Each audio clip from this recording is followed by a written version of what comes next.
Assalamualaikum warahmatullahi wabarakatuh. Kembali lagi dengan saya, Amar Adiko Anggito.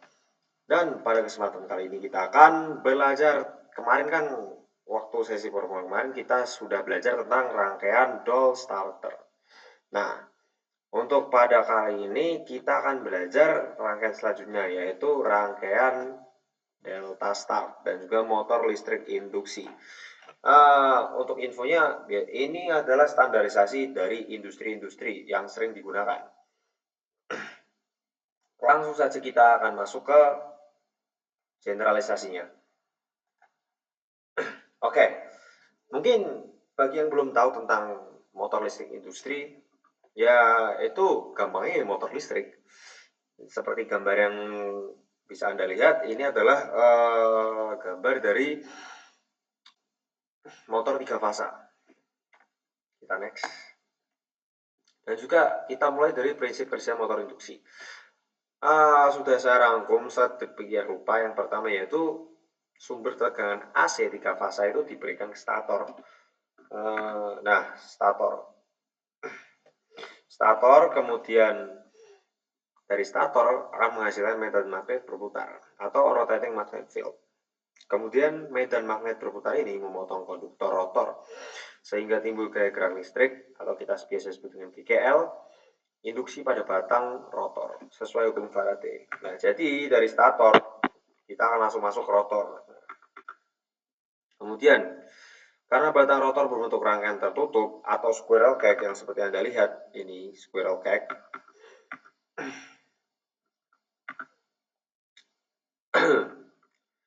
Maka GGL induksi ini menimbulkan arus listrik pada rotor.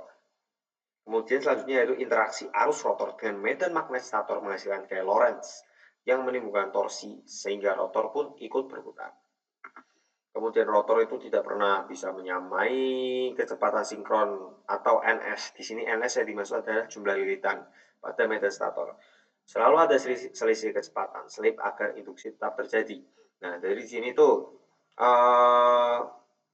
stator dan sinkron dan medan stator harus ada slipnya. Dan besar slip menentukan karakteristik motor. Slip kecil yang artinya motor mendekati kecepatan sinkron, sedangkan slip besar motor berputar lebih lambat dan arus rotor meningkat. Nah, selanjutnya kita akan masuk ke dalam komponen-komponen motor induksi. Tadi kan sudah penjelasan generalisasi. Nah, sekarang kita akan masuk ke dalam komponen-komponen motor induksi itu tersebut. Yang seperti Anda lihat, ada housing stator, elektrikal, rotor, end bell, shaft, dan masih banyak lagi. Kita mulai dari yang pertama yaitu stator. Nah, stator ini adalah dia bagian dia motor yang terdiri dari yoke atau kita biasa sebut dengan kerangka luar sebagai pelindung dan muat mekanik. Kemudian ada inti stator, biasanya itu berbahan laminasi baja yang berfungsi mengurangi rugi histerisis dan arus eddy. Nah, histerisis ini adalah dia sebuah kesalahan yang sering terjadi pada rotor dan juga arus eddy yang menyebabkan stator itu gampangannya mengalami kerusakan gitu.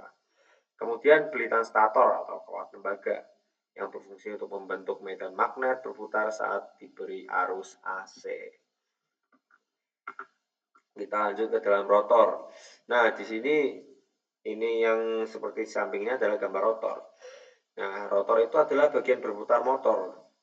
Rotor ini ada jenisnya. Yang pertama yaitu rotor sangkar tupai yang biasa disebut dengan squirrel cage rotor.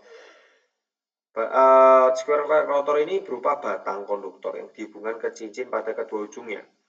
Kemudian ada wound rotor yang biasa disebut dengan rotor belitan yang menggunakan lilitan tembaga yang ujungnya dihubungkan ke slip ring untuk pengaturan arus. Kemudian ada shaft, mungkin gampangnya ya besi panjang yang berfungsi untuk menyalurkan tenaga mekanik dari rotor ke beban itu sendiri. Kemudian ada bearing yang sering dimainkan berbentuk bola kelereng yang terbuat dari besi.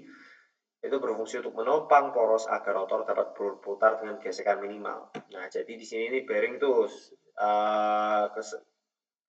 kurang lebihnya untuk keamanan. Kemudian ada end shield, yaitu end shield ini adalah penutup untuk menjaga kedudukan rotor dan stator tetap presisi. Kemudian ada juga kipas. Pastinya untuk rotor itu kan mesin pemanas kan. Nah, kita membutuhkan kipas untuk mengurangi panas yang timbul akibat rugi-rugi listrik dan gesekan. Kemudian ada komponen slip ring. Nah, slip ring ini digunakan untuk menghubungkan rotor ke resistor eksternal saat start untuk torsi awal besar biasanya. Nah, di sini ada gambarnya, di sini ada sikat brush, kemudian solder pin, dan juga brush block, solder pin, dan juga modul di sini. Oke, mungkin itu saja sih dari bagian dari komponen-komponen ya. Kita akan lanjut ke rangkaian star delta. Mungkin yang masih belum tahu ini rangkaian star delta itu apa ya. Nah, kurang lebihnya rangkaian star delta ini konsepnya sama seperti dual starter yang sesi sebelumnya saya jelaskan. Nah, tapi apa yang mendasari perbedaan dari star delta dan juga dual starter ini tersebut? Nah, kita akan bahas star delta versus dual, mana yang lebih baik. Simpelnya sih langsung aja gini aja sih simpelnya. Dual starter atau direct online starter itu ia menggunakan prinsip sederhana murah. Tetapi minusnya yaitu saat kita akan menyalakan arus, maksudnya melakukan cycle, arus pertama itu sangatlah besar. Jadi sehingga resiko untuk kecelakaannya lebih tinggi. Sedangkan star delta starter itu sendiri yaitu lebih rumit, biaya lebih tinggi, tapi arus start lebih kecil sehingga aman untuk motor besar dan jaringan listrik. Nah, makanya yang saya sebutkan kenapa industri-industri besar menggunakan star delta daripada dual starter, karena lebih aman dan untuk motor besar dan jaringan listrik.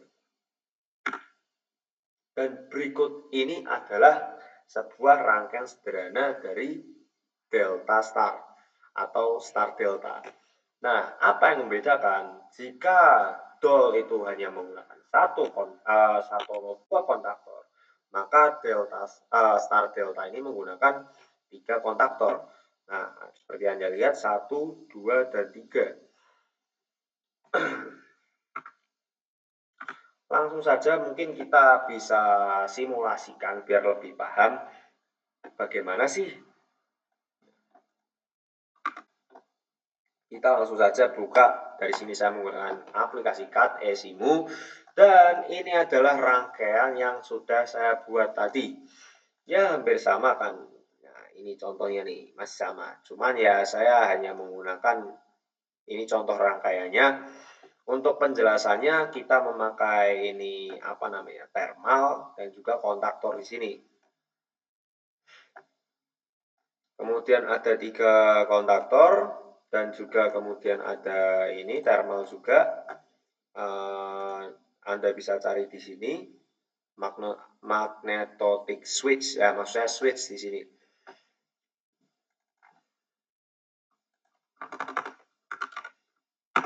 Nah, di sini ini maksudnya MCB ya. Dan juga di sini adalah di sini ini saklar otomatis. Dan di sini stop ini adalah saklar berfungsi untuk menghentikan semua aliran jika terjadi kesalahan. Nah, start ini juga sama. Dan ini adalah rangkaiannya. Mungkin kita bisa start langsung. Gimana sih perbedaannya? Oh, gini aja. Nah, ini adalah timer ya. Coba saya set sebagai 5. Gini dulu deh.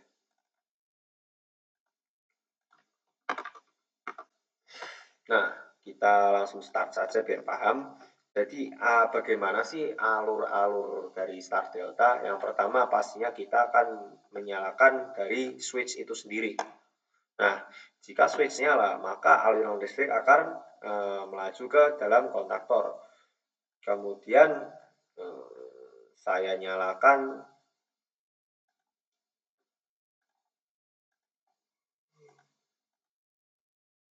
dari ini sendiri. Nah, ini kan aliran sudah sampai ke dalam rangkaian nih. Saya start. Nah, langsung semuanya akan teraliri. Di sini ini arus listrik memutar. Makanya arus yang dihasilkan lebih sedikit. Nah, cuman kan di sini kan sangat cepat ya. Kita stop lagi. Kita start lagi di sini. Nah, di sini nih aliran listrik ini cycle atau berputar untuk mengefisiensikan dari rangkaian star delta itu sendiri. Nah, bagaimana jika saya ingin misal nih, saya punya sebuah rangkaian yang membutuhkan waktu 10 detik agar arus tersebut berjalan. Ya, saya tinggal pakai kontaktor ini. Maksud saya ininya apa namanya? Coilnya, coil timer di sini kan. Ini berfungsi untuk mengatur waktu. Nah, biar kita lebih jelas, kita start. Nah, kita start. Nah, di sini nih, yang akan terjadi adalah arus listrik sedang berputar. Maka dari disebut star delta. Nah, seperti yang Anda lihat di sini, kan ini arahnya kan berubah ya. Kita coba ulangi lagi. 1, 2. Nah, di sini kan arahnya berubah nih. Di sini listrik itu sedang melakukan pengukuran agar dayanya lebih rendah, kurang lebih seperti itu. Yang dihasilkan juga lebih efisien untuk motor-motor besar. Sekarang saya ini adalah tombol darurat yang ini ya. Kita start lagi. Nah, di sini adalah switch. Dia berfungsi untuk menyalakan. Jika ini mati, otomatis nyala di sini kan. Nah, jika cycle itu sudah selesai, otomatis nyala. Ya, kurang lebihnya seperti itu. Jadi, inti dari star delta ini, dia itu lebih efisien. Lebih efisien walaupun memang rumit, tapi banyak digunakan dalam dunia perindustrian. Oke, mungkin itu saja. Untuk jika kalian ingin melihat-lihat lagi, kalian bisa lihat di deskripsi saya. Cukup sekian untuk pertemuan kali ini. Kita akan lanjut ke dalam pertemuan berikutnya. Saya akan membahas hal-hal yang lebih menarik tentang mesin-mesin listrik dan motor induksi. Sekian dari saya. Terima kasih.